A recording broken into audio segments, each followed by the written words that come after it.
I seen all good people now. Hi.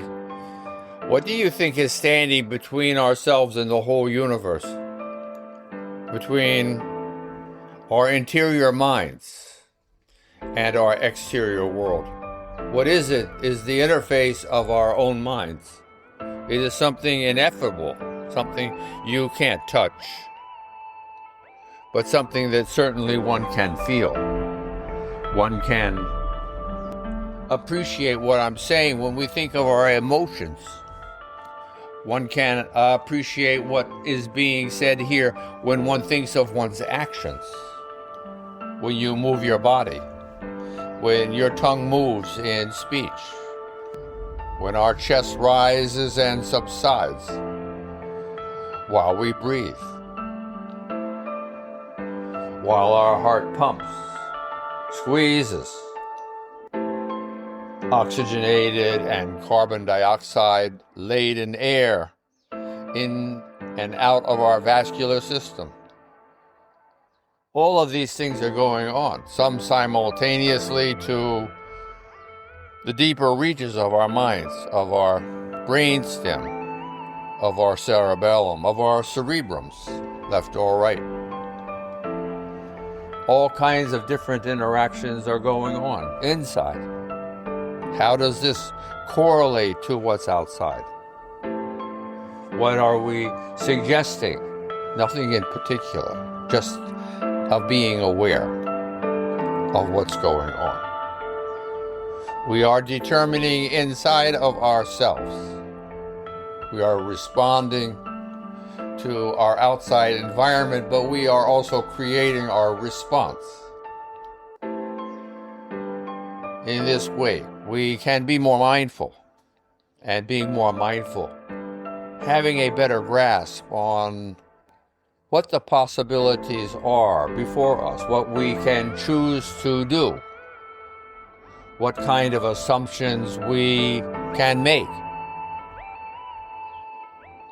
Being mindful, then, seems to be a good choice for one to consider, to become, to be more of. And this is the purpose and philosophy of mindful meditation, planting seeds of encouragement, of nourishment into our own beings. Is this? Of course it is a good way. So being aware that everything we see in every shade and color, everything we hear in the range of sound, of every kind of energy, we have a response. We have a rebounding of perception, widening, brightening, savoring, as much as we can. This is true wealth, more than just money. In our world, understandably, everyone says we need to have some kind of capital, be it shells or fish on a beach 10,000 years ago, or be it dollar bills in one's pocket today. Something we need to have a value, something that is worthy of our attention, of this mind we have. It's changing all the time. Our environment's changing all the time. So what do we do to help ourselves? We acquire virtues. So we have rules and regulations, organization to our own mind, our own mental thinking. And in essence, are raising our capacity to think, to know, to be receptive to a greater sense of sensitivity, wishing to perceive and pursuing this is a means in of itself to increase one's receptivity. Energy is everywhere. We, as Homo sapiens, are told by science we perceive not only less than 1% of what's available of the energies of our electromagnetic spectrum. Not only less than 1%, but less than 1,000th of 1%. Do we perceive? Do we have a capacity to be titillated by a sound, color, or whatever? This is where we stand in the context of capabilities of perceiving what's going on, energy.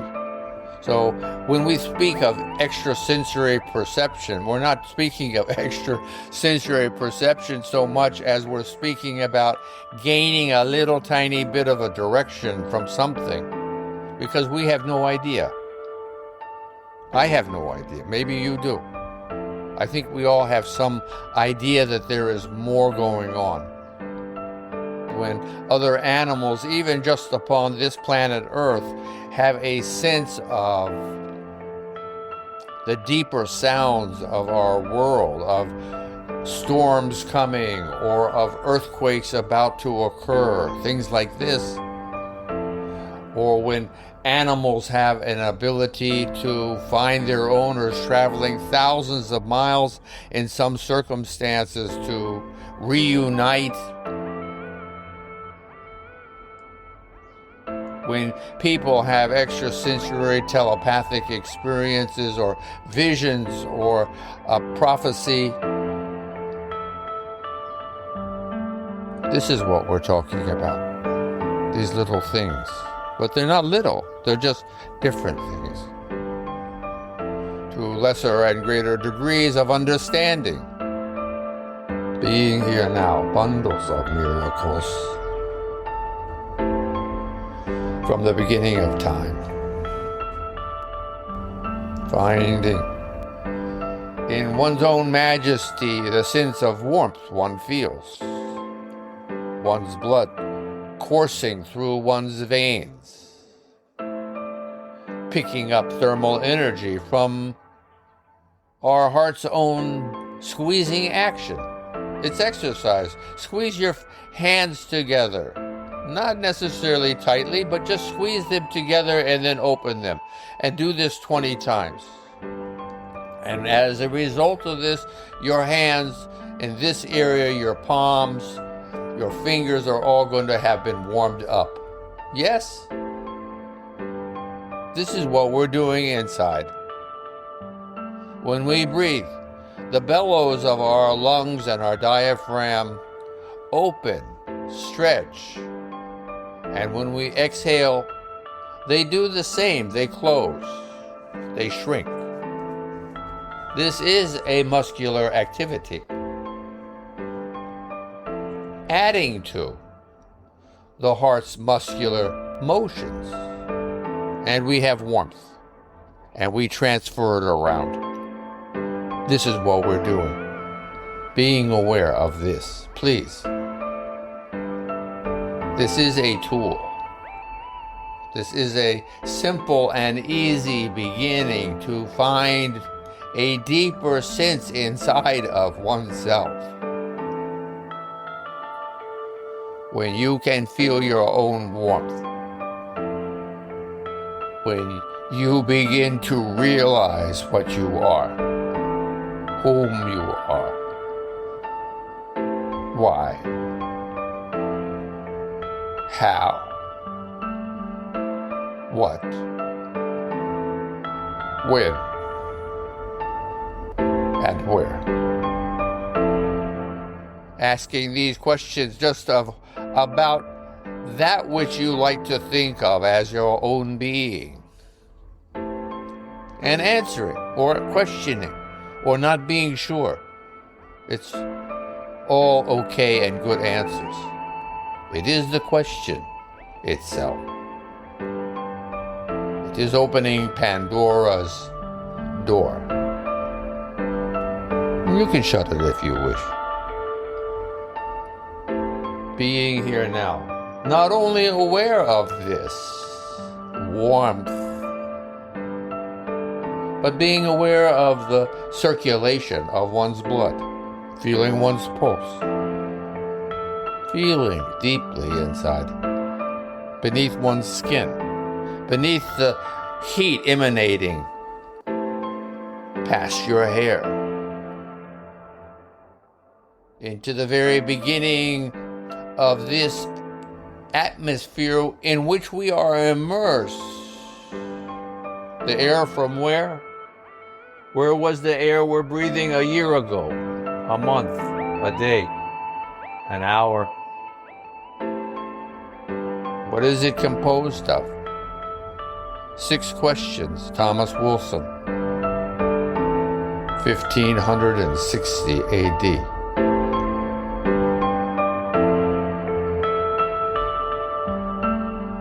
Thinking about these kinds of things, remembering this pulse that we're talking about occurs approximately 90 to 100,000 times a day. So it's natural that we leave it undisturbed in a sense of not granting it recognition. Usually, we ignore it. We take it for granted. It makes sense. It's not a criticism. It's just, it makes sense. We have been able to relegate this to our primary brainstem, is what I'm suggesting or thinking. It is more basic.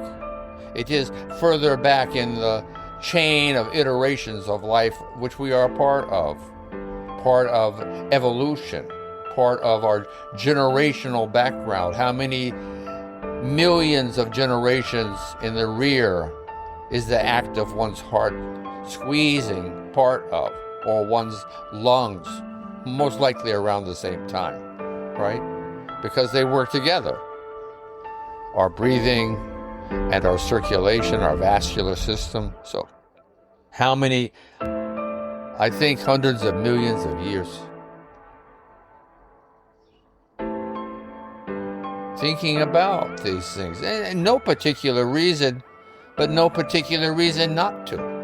Just to be aware, to be mindful. When one has reached a point of where one is relaxed and calm and peaceful, in a mode of communication, of receptivity, of calm, of peace, of enduring tranquility, of being a witness, not a judge or a jury, but a witness, an observer to everything one can be. And when one is not of realizing this and reconsidering, every moment is unique. So we're aware not only of our pulse then, but of our chest rising and subsiding, our diaphragm, of the heat being created by this muscular activity. And we're wondering and waiting for us to go further. And we're here. Our whole body's trembling with the awareness of 30 trillion cells shimmering with life. Being here, now. Truly a bundle of miracles. Humbled before all that we've been talking about, for the majesty, the immensity, for the incredibleness of what we're part of. Thankful that we have this moment. The music continues for another minute. From my heart to yours, from your heart to mine. May we spread goodwill and positive self-improvement to all humankind.